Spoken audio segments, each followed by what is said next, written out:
बिस्मिल्लाहिर्रहमानिर्रहीम। हमारा इख्तिताम सूरतुल दुखान पर हो चुका था और आज इंशाअल्लाह सूरतुल जासिया की शुरुआत है।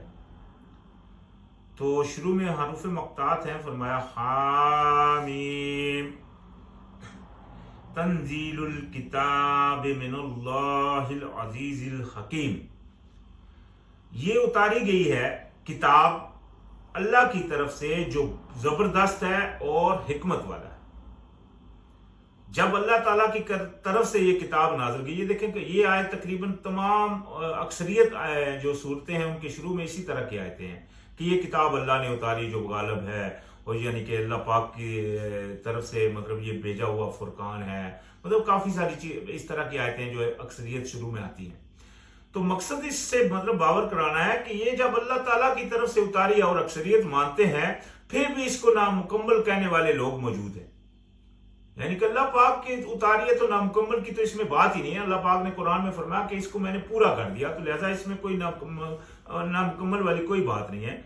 तो ये उस गालिब और हिकमत वाले की तरफ से उतारी है और उसकी सिफात ये है। अल्लाह पाक ने फरमाया इन्ना फिस समावाति वल अर्दि लआयातिल लिल मुमिनीना, यानी कि बेशक आसमानों और जमीन में निशानियां हैं मोमिनों के लिए। यानी कि ये इतनी बड़ी निशानियां इनके सामने हैं, वो इतना बड़ा गालिब है। ये देख सकते हैं इतना कुछ जिसने बनाया, उसके लिए एक किताब को आपको महफूज करके उसमें सारा कुछ डाल देना कौन सा मुश्किल है। यानी कि पूरी हदायत को डालकर उसको मतलब मुकम्मल कर देना, उसके लिए तो कोई मुश्किल नहीं है जिसने इतनी बड़ी कायनात को बना दिया। वफी खल्किकुम वमा यबुस्सु मिन दाब्बतिन आयातिल लिकौमि युक़िनून, और यानी कि आसमानों और जमीन में भी निशानियां हैं मोमिनों के लिए, और तुम्हारी पैदाइश में भी, और फैलाता है जो वो जानदार, यानी कि जितने जानदार, ये छोटे मोटे कीड़े मकोड़े या जितने भी जानदार हैं, इन सब में निशानियां हैं। लेकिन उन लोगों के लिए जो यकीन करते हैं, जो तो यकीन नहीं करते वो तो बस नेचुरल कहते रहते हैं।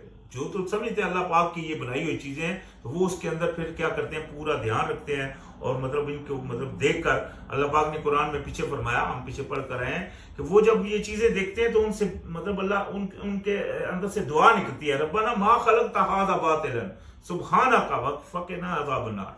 यानी कि अल्लाह पाक से दुआ करते हैं, अल्लाह तूने ये बातिल नहीं पैदा किया, झूठ नहीं पैदा, हमें बस बचा लेकर अजाब से। तो लिहाजा वो पूरा यकीन रखते हैं इन चीजों को देखकर, और अल्लाह ताला की बड़ाई उनके अंदर मतलब बढ़ती है। वख्तिलाफिल लैल वन नहारे वमा अंज़लल्लाहु मिनस समाई मिर रिज़्क़िन फअहया बिहिल अर्दा बाद मौतिहा व तसरीफ़िर रियाह आयातुल लिक़ौमिन याक़िलून। यानी कि और जो इख्तलाफात हैं रात और दिन के, यानी कि रात आती है दिन चला जाता है, कभी कभार दिन लंबा हो जाता है, रात छोटी हो जाती है, ये जो इख्तलाफात हैं, और जो नाज़िल किया अल्लाह पाक ने उतारा आसमान से जो रिज़्क़, यानी कि अल्लाह पाक ने आसमान से रिज़्क़ कैसे उतारा, ये बारिश उतरती है जमीन में पड़ती है, उससे मतलब अल्लाह पाक इंसान का रिज़्क़ पैदा करता है, यानी कि रौनकियां पैदा होती हैं। और फिर यानी कि उस आसमान से रिज़्क़ किस तरह फिर उसने जिंदा किया, साथ इसके जमीन को बाद इसकी मौत के, जिस तरह मतलब आसमान से पानी पड़ता है वो फिर मुर्दा जमीन भी जिंदा हो जाती है, उसमें मतलब अल्लाह पाक वो इंसान की माइशत का सामान पैदा फरमा देता है। और गर्दश में हवाओं की, यानी कि जो हवाओं की गर्दश है, इन सब में क्या है, निशानियां हैं उन लोगों के लिए जो अक्ल रखते हैं। यहां देखिए अक्ल वाले कौन है, जो इन चीजों को निशानियां समझते हैं। तो जो इनको निशानियां नहीं समझे मतलब वो अक्ल वाले नहीं है। वो चाहे दुनिया में कितना भी अपने आप को होशियार समझ ले, लेकिन इन निशानियों से वो मतलब इनको मतलब अपने मुशाहिदे में नहीं लाते और मतलब गौर फिक्र नहीं करते, तो लिहाजा उनके ऊपर, उनके अक्लों के ऊपर पर्दा पड़ा हुआ है। तिलका आयातुल्लाह, ये है अल्लाह ताला की निशानियां, नतलूहा अलैका बिल हक़्क़ि फबिअय्यि हदीस बअदल्लाहि व आयातिही युमिनून।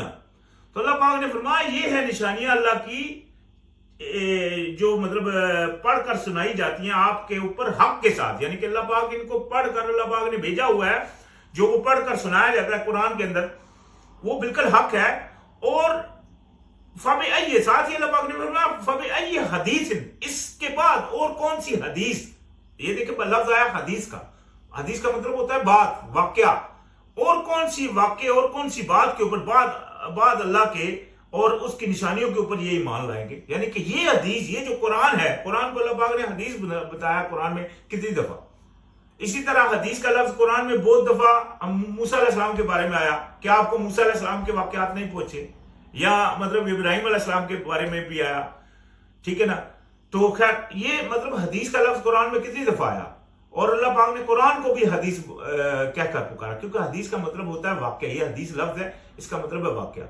तो अल्लाह पाक ने कुरान में फरमाया फबअय्यि हदीस बाद ज़ालिका युमिनून, ये दूसरी आयत में फरमाया कि इस हदीस के बाद और को के ऊपर ईमान लाएंगे। यहां थोड़ा सा बढ़ा दिया कि इस बाद इस हदीस के और अल्लाह ताला की निशानियों के, ये जो अल्लाह की निशानी और कौन सी बात है जिसके ऊपर ये अभी ईमान लाएगा, यानी कि लाने वाले हैं। वैलुल लिकुल्लि अफ़्फ़ाकिन असीमिन, हलाकत और बर्बादी यानी कि हलाकत है वास्ते हर बहुत झूठे, बहुत गुनाहगार पर, यानी कि जो बांधने वाला, बहुतान बांधने वाला। इफक का मतलब होता है यानी कि अपनी तरफ से तोहमते लगाने वाला, अपनी तरफ झूठ गढ़ का। तो यानी कि ऐसे बंदे के ऊपर अल्लाह पाक ने फरमाया हलाकत है इसकी। यस्मउ आयातिल्लाह तुतला अलैहि थुम्मा युसिर्रु मुस्तकबिरन का अल्लम यस्मअहा फबश्शिरहु बिअज़ाबिन अलीम। तो उसकी पहचान ये है, यानी कि अल्लाह पाक ने फरमाया उसके लिए बुराई है, किसके लिए? झूठा है और गुनाहगार है। वो सुनता है अल्लाह ताला की इन आयत को, इन निशानियों को जो पढ़ी जाती हैं उसके ऊपर। यानी कि अल्लाह ताला ये आयतें भी, ये कुरान की आयतें हैं, ये भी निशानी है। ये देखे ना, निशानी किस लिए है कि अल्लाह का हुक्म है, अल्लाह की तरफ से आई है। इससे बड़ी और कौन सी निशानी होगी? तो लिहाजा जब ये इसके पढ़ी जाती हैं तो क्या करता है? वो इसरार करता है और तकब्बर करते हुए गोया कि नहीं उसने सुना, यानी कि बिल्कुल, यानी कि सुनी अनसुनी कर देता है, इधर से सुनता है इधर से निकाल देता है, उसके ऊपर अमल पैरा नहीं होता, उसके ऊपर मतलब गौर नहीं करता। तो अल्लाह पाक ने फरमाया फबश्शिर, बशर का मतलब होता है खुशखबरी। इसको खुशखबरी दो, किसकी? अजाब अलीम की, दर्दनाक अजाब की। इसको खुशखबरी अच्छी चीज की नहीं है, इसको दर्दनाक अजाब की खुशखबरी दे दो कि ये है तुम्हारे लिए तैयार। तो ये देख लें अभी जहन्नमी कौन है? अल्लाह पाक ने कुरान में खुद उनको खुशखबरी दे दी। जहन्नमी वो है जो अल्लाह ताला की बात को सुनते नहीं, मतलब उसके ऊपर अमल पैरा नहीं होते। सुनते हैं लेकिन अमल पैरा नहीं होते। कि यहां क्या कि पढ़ी जाती है वो सुनी अनसुनी करते हैं, गौर नहीं करते, उसके ऊपर अमल पैरा नहीं होते। तो लिहाजा उनके लिए खुशखबरी है, किसकी? जहन्नम की, आग की, ठीक है ना जी। साथ ही फरमाया वाइज़ा अलिमा मिन आयातिना शैइन इत्तखज़हा हुज़वन उलाइका लहुम अज़ाबुम मुहीनुन। और जब वो जान लेता है हमारी आयतों को, यानी कि हमारी आयतों को उसके सामने पड़ी जाती है, उसको जान लेता है, कोई चीज वो बना लेता है इससे मजाक, यानी कि कोई भी चीज हमारी आयतों में से जब उसके पास पड़ी जाती है लेकिन वो उसको क्या बोलता है? मजाक बना लेता है। यही लोग हैं, इनके लिए अजाब है जलील करने वाला। यानी कि अल्लाह ताला की बात के ऊपर अमल पैरा है। मजाक क्या बनाना होता है? कि बात को ना मानना। ये मजाक है, सबसे बड़ा मजाक यही है कि अल्लाह ताला की बात के, अल्लाह ताला के हुक्म के ऊपर अमल पैरा ना होना, ये सबसे बड़ा मजाक है। तो यानी कि उसके ऊपर जब अमल पैरा नहीं, ऐसा इनके लिए क्या है? बहुत दर्दनाक अजाब है, जलील करने वाला अजाब है। मतलब अल्लाह ताला की बात के ऊपर जिस तरह, मतलब अब अल्लाह पाक ने कुरान में फरमाया वमा क़दरल्लाहु हक़्क़ क़द्रिही, इन्होंने अल्लाह की कदर नहीं जानी जैसा कदर करने का। तो हमको अल्लाह पाक ने पैदा किया, हम उसके गुलाम हैं, हमारी हर चीज उसके कब्जे में है, हमारी जान उसके कब्जे में है, हमारा चलना फिरना उसके कब्जे में है। वो इंसान को चलते फिरते लूला लंगड़ा कर देता है, वो उसको माजूर कर देता है, इसको मतलब और तकलीफों में डालने के ऊपर वो हर चीज के ऊपर कादर है। ये सब जानते हुए भी वो इसकी तरफ मतलब वो जब नहीं आ रहा, तो मतलब क्या है? ये इंतहाई सख्त तरीन लोग हैं, यानी कि जो अल्लाह को मतलब इतना मतलब वो उसकी बातों और उसके इन सब जो अल्लाह पाक की कुदरतें हैं उनको वो मजाक समझ रहे हैं, वो उसके ऊपर आ नहीं रहे। तो लिहाजा ये वो लोग हैं। तो फरमाया मिन वराइहिम जहन्नमु वला युगनी अनहुम मा कसबू शैअन वला मत्तखजू मिन दूनिल्लाहि औलिया वलहुम अज़ाबुन अज़ीम। तो अल्लाह पाक ने फरमाया उनके आगे, यानी कि उनके आगे पीछे जहन्नम है और ना काम आएगा इन्हें जो उन्होंने कमाया, मिसाल के तौर के ऊपर अब अक्सरियत क्या होता है कि मिसाल के तौर के ऊपर चाहे कितना भी गुनाहगार है बंदा, वो कभी कभार कोई जुम्मा पढ़ लेता है, कभी कभार कोई और छोटी पोता कोई रोजा रख लिया, कोई अपनी तरफ से दिल को तसल्ली देने के लिए कि नहीं भाई हम कोई अच्छे अमल कर रहे हैं।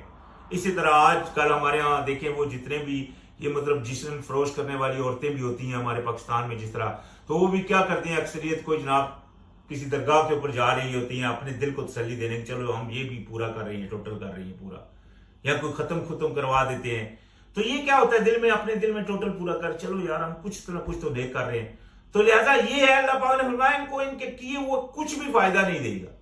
क्यों? क्योंकि इन्होंने अल्लाह पाक ने फरमाया या अय्युहल्लज़ीना आमनू उदखुलू फिस्सिल्मि काफ़तन, ऐ ईमान वालों दाखिल हो जाओ इस्लाम के अंदर पूरे, इस्लाम यानी कि फरमाबरदारी के अंदर, अल्लाह की फरमाबरदारी में पूरा होने का अल्लाह का हुक्म है। जो नहीं मानेगा वो अल्लाह का नाफरमान है, चाहे एक हुक्म को भी नहीं मानता तो वो अल्लाह का नाफरमान है। ये ज़हन में रहे, यही तो शैतान का वसवसा है जो डालता है, बोलता है चलो यार इतने नेक के बुरे किए, कोई नेक भी तो कर रहे हैं ना, वो ये डालकर इंसान को बस मिटाई रखता है। तो वो असल में उसका बड़ा दुश्मन है, क्योंकि वो चाहता है कि ये इंसान जहन्नम में जाए। तो इंसान बहुत बेवकूफ है जो उसके पीछे चल रहा है, खुद को जहन्नम में डालेगा। तो लिहाजा अल्लाह पाक ने ये इनकी पेशेंगोई यही फरमा दी, लिहाजा उनको कोई काम नहीं आएगा जो कुछ उन्होंने किया, और ना जो उन्होंने बना लिए सिवाय अल्लाह ताला के हमायती, यानी कि जो अल्लाह के अलावा और उनके हमायती, ये भी वसवसा डाला होता है शैतान ने, भाई आप तो अल्लाह के नबी के उम्मती हो, आप चलो कलमा तो पढ़ा है ना, जन्नत में चले जाओ। ऐसे लोग हैं जो धोखे दे रहे हैं लोगों, शैतान के मतलब इस वसवसे में जो मौलवी बैठ कर कह रहे होते हैं। अभी वो कौन है? वो शैतान के, यानी कि वो मैसेज शैतान का डाला हुआ लोगों की तरफ डाल रहे होते हैं, जो कि झूठा मैसेज है, जो कि बेबुनियाद है, क्योंकि अल्लाह पाक की फरमाबरदारी को अल्लाह पाक ने पूरा मांगा है। जैसे मैंने पीछे आयत कही, तो वो डालता है कि नहीं भाई आप अल्लाह के नबी की उम्मती हो तो आप तो बस कलमा पढ़ा जन्नत में चले ही जाओगे। इसी तरह जो ईसा अलैहिस्सलाम को मानने वाले थे वो भी आज किस बात के ऊपर बैठे हैं कि नहीं ईसा अलैहिस्सलाम हमारे गुनाह उठा के चले गए, हमको वो भी शुफात करेंगे। जबकि ईसा अलैहिस्सलाम उनकी इंजील में कहते हैं कि जब मेरे पास आएंगे तो मैं कहूंगा कौन हो तुम, चले जाओ यहां से गुनहगारों, मैं तुम्हें पहचानता भी नहीं। इसी तरह कुरान में बार बार अल्लाह पाक ने फरमाया किसी कोई शफा कोई चीज नहीं तुमको काम आएगी, बार बार अल्लाह पाक ने फरमाया ये बात। तो यहां भी यही बात की। तो लिहाजा इसके ऊपर इत्काद कर लेना, मान लेना, ये होगी कामयाबी। जो मान है हाँ भाई मेरा तो अमल ही साथ जाएंगे। अल्लाह पाक ने कुरान में फरमाया लहा मकसबत वालैहि मक्तसबत, जो कुछ करेगा उसका वही अमल ही उसके साथ जाएगा, वही उसको मतलब कामयाब करेगा। ये चीज अंदर अंदरूनी हालत में ये कैफियत है कि हर किसी को पता भी है ये चीज, लेकिन इसके बावजूद भी वो शैतान के और ऐसे लोगों के झांसे में आ जाते हैं और इतनी बड़ी हकीकत को पुष्ट फेंक कर, यानी कि उसके ऊपर ध्यान नहीं करते कि यार फिर क्या होगा, यानी कि अगर ये शफात नहीं हुई जिस तरह के शैतान ने धोखा डाला है, या खाली कलमे से हम जन्नत में नहीं गए तो फिर क्या करेंगे, ये चीज गौर में नहीं लाते लोग। तो लिहाजा अल्लाह पाक ने फरमाया अल्लाह के यानी कि उनको कोई फायदा नहीं देगा और उनके लिए अजाब है बहुत बड़ा अजाब उनके लिए तैयार है। फरमाया हाजा हुदन, ये है हदायत। अल्लाह पाक ने फरमाया ये है हदायत। वल्लज़ीना कफरू बिआयाति रब्बिहिम लहुम अज़ाबुम मिन रिज्जिन अलीम। तो जो लोग भी मेरी इनकारी हैं मेरी बातों के, मेरी आयतों के, अल्लाह पाक ने फरमाया अपने रब की जो आयतों के इनकारी हैं उनके लिए अजाब है बदतरीन किस्म का दर्दनाक, यानी कि यानी कि बद किस्म का, जो रिज्क का मतलब होता है जिल्लत वाला, जिल्लत अमेज अजाब है उनके लिए।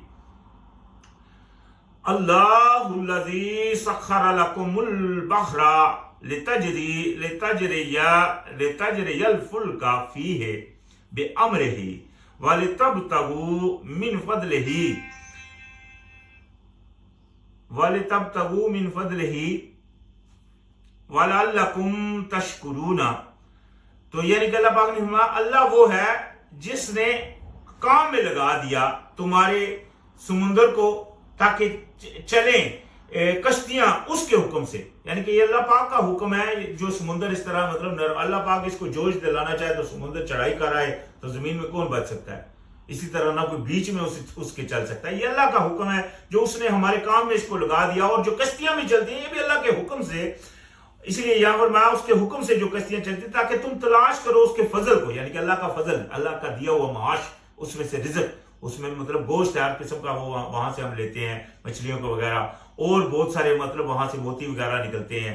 खैर लअल्लकुम, ताकि तुम शुक्र करो, ये सारी चीजें हैं ताकि तुम शुक्र करो, अल्लाह ने इतना कुछ दिया है। ना शुक्र के ऊपर। और शुक्रगुजारी क्या है? अल्लाह की बात को, अल्लाह को मानना और उसकी बात को मानना। ये कैसी शुक्रगुजारी तुम कर रहे हो? ऊपर से क्या है, कई लोग क्या पी रहे होते हैं, अल्लाह का शुक्र है जी अल्हम्दुलिल्लाह, लेकिन अल्लाह की बात के ऊपर आ नहीं रहे होते, यानी कि उसको इस तरह नहीं मान रहे जिस तरह उसको मानने का हक है। तो लिहाजा ये तो अल्लाह की नाफरमानी कर रहे हैं। अल्लाह को और गुस्सा दिलाने वाली बात है कि अल्लाह को मान रहे हैं लेकिन अल्लाह की बात नहीं मान रहे। वसख्खर लकुम मा फिस समावाति व मा फिल अर्दि जमीअन मिन्हु इन्ना फी ज़ालिका लआयातिन लिकौमिन यतफक्करून। तो अल्लाह पाक ने फरमाया और काम में लगा दिया उसने जो है आसमानों में और जो है जमीन में सबको, यानी कि हमारे काम में अल्लाह पाक ने लगा दिया। देखिए खला में कितना कुछ चल रहा है, ये अल्लाह पाक ने हमारे काम के लिए लगाया। दिन का जाना, रात का आना, ये जो राउंड कर रही है जमीन, ये किसके लिए? हमारे लिए। अगर दिन ही रहे तो हम क्या करेंगे, या अगर रात ही आए तो कहां से पैदावारें होंगी? तो ये चीजें अल्लाह पाक ने इंसान को मतलब ये चीजें दोहराई और दिखा भी दी। आज खला में लोग पहुंच गए और उनको पता चल गया ये हमारे फायदे के हैं। चांद जो है जमीन के इर्द गिर्द घूम रहा है, उसकी हिम्मत नहीं है थोड़ा सा भी हट जाए। ये अल्लाह पाक के मुकर्रर करदा अंदाजे जो अल्लाह पाक ने, और लगाए किस लिए? हमारे लिए काम में लगाए हैं अपनी तरफ से। बेशक इसमें अलबत्ता निशानियां हैं उन लोगों के लिए जो गौर व फिक्र करते हैं, यानी कि जो ध्यान करते हैं उनके लिए तो निशानी है, हर तरफ निशानी, उनके अपने हाथों पांव में निशानी है। ये नहीं है कि अल्लाह की निशानियां नहीं है, ये सब अल्लाह की निशानी है, सब अल्लाह की आयतें हैं। लेकिन किसके लिए? जो गौर व फिक्र करते हैं। कुल लिल्लज़ीना आमनू यगफिरू लिल्लज़ीना ला यरजूना आयामल्लाहि लियजज़िया कौमम बिमा कानू यक्सिबूना। तो अल्लाह पाक ने फरमाया कह दीजिए उनसे जो ईमान लाए कि माफ कर दें उन्हें जो नहीं उम्मीद रखते अल्लाह के दिनों की, ताकि वो बदला दे एक कौम को बवजह इसके जो थे वो कमाई करते। यानी कि अल्लाह पाक ने फरमाया अगर जो लोग नहीं मान रहे आप उनसे दरगुजर कर दें। तो ये चूंकि शुरू की मतलब सूरतों में है, इसलिए अल्लाह पाक आखिरी सूरत जो सूरह तौबा में है अल्लाह पाक ने फरमा दिया, वहां अल्लाह पाक ने बेजारी का ऐलान कर दिया। अल्लाह पाक ने फरमाया अल्लाह और उसका रसूल की तरफ ऐलान जंग है, यानी कि बेजारी का ऐलान है मुशरिकों से। तो अल्लाह पाक ने उनको फिर मोहलत दी 4 महीने की, ये सूरह तौबा में हम पढ़ते हैं। तो खैर अल्लाह पाक ने फरमाया ये भी एक रवैया है। देखिए अल्लाह पाक ने नॉर्मल आपस में भी दरगुजर करने का हुक्म दिया है। आपस में जो मोमिन मुसलमान है उनको अल्लाह पाक ने बोला कि तुम दरगुजर करो। आपस में मुसलमान का कत्ल करना अल्लाह पाक ने बहुत बड़ा बयान फरमाया। अल्लाह पाक ने फरमाया वमन यक़तल मुमिनन मुतअम्मिदन फजज़ाउ जहन्नम वग़ज़िबल्लाहु अलैहि व लअनहु अद्दा लहु अज़ाबन अज़ीम। जो कोई एक मोमिन को जानबूझकर कत्ल कर दे तो उसकी सजा जहन्नम है और गजबनाक हुआ अल्लाह पाक उसके ऊपर और लानत की उसके ऊपर, और उसके लिए बड़ा अजाब तैयार है। इस कुरान में तो ये जो मतलब मोमिन मुसलमान एक दूसरे में लड़ रहे हैं उनमें जो हक के ऊपर है वही सही है, जो नाहक है वो लाजिम बात है उसका ठिकाना फिर अल्लाह पाक ने खुद कुरान में बयान कर दिया। जो मोमिन को जानबूझकर किसी को करेगा तो लिहाजा उसके लिए वो अल्लाह पाक गजबनाक हुआ और उसके ऊपर लानत है। ये जितने भी झगड़े चले आ रहे हैं जो असहाब रसूल से चले आ रहे हैं, तो जहां वो उनमें भी ये नहीं है कि दोनों वो हक के ऊपर है, उनमें से एक हक के ऊपर है, और जो हक के ऊपर है उसी का साथ देने का कुरान में अल्लाह पाक ने फरमाया उसी जगह में अगर 2 मोमिन आपस में लड़ पड़े तो पहले तो उनमें सुलह कराओ, और अगर फिर एक जो ज्यादती कर रहा है अगर नहीं माने तो दूसरा जो ज्यादती कर रहा है फिर तुम साथ होकर उससे लड़ो। यानी कि वो जो ज्यादती कर रहा है जो गलत मतलब धोखा दे यानी गलत के ऊपर है उसके साथ लड़ने का अल्लाह पाक ने हुक्म दिया हुआ है। तो लिहाजा सही के साथ आपने रहना। अल्लाह पाक ने फरमाया कूनू मा सादिकीन, सच्चों के साथ रहो। तो खैर अल्लाह पाक ने फरमाया मन अमिल सालिहन फलिनफ्सिही व मन असाअ फअलैहा सुम्मा इला रब्बिकुम तुरजऊना। तो जिसने अमल किए नेक तो उसने किए अपने लिए, यानी कि जो कोई नेक करेगा तो अपने लिए करेगा, और जो कोई बुराई करता है तो उसी पर है उसका वबाल भी। फिर अल्लाह पाक ने तो उसी पर है, फिर अपने रब की तरफ तुम लौट कर जाओगे, यानी कि इसके बाद लौट कर जाना अल्लाह ताला की तरफ है। अल्लाह पाक फिर हिसाब लेगा। ये दुनिया अल्लाह पाक ने बनाई सिर्फ इम्तिहान, तो लिहाजा इसमें अपने इम्तिहान की कामयाबी करने वाला वही असल मुकद्दर का सिकंदर है। जो अपना कामयाबी हासिल कर ले वो अपने उसको यानी कि उस चीज को आप हासिल कर ले जो अल्लाह पाक ने जो सबसे बड़ी कामयाबी रखी है वो है जन्नत। तो खैर आज हमारा इख्तिताम सूरतुल जासिया की 15 नंबर आयत पर हो गया। इंशाल्लाह यहां से आगे फिर शुरुआत होगी। सलाम अलैकुम।